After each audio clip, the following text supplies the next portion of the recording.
Hello বন্ধুরা, দেখো আমরা আজকে বেগুন তুলতে এসেছি ছাদে। হ্যালো বন্ধুরা, বিকেলবেলায় ছাদে উঠে পড়েছি জরি পেপার নিয়ে।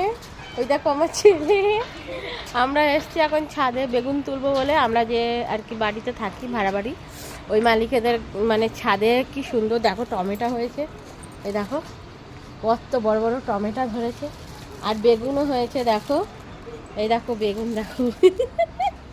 এই দেখো কত ছোট্ট বেগুন। এই দেখো বেগুন, দাঁড়াও আরও আছে বেগুন দেখাচ্ছি।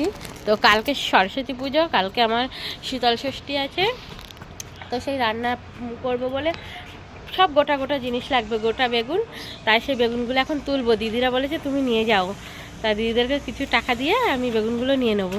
তো বেগুনগুলোই কাটতে এসেছি। এই দেখো কত সুন্দর বেগুন হয়েছে। এই দেখো, এই দেখো এখানে এই যে দুটো বেগুন ঝুলছে, আর ওই দেখো ওইখানে দুটো বেগুন আছে, এইখানে সবে ছোট ছোট হয়েছে, ওই পাশে একটা আছে,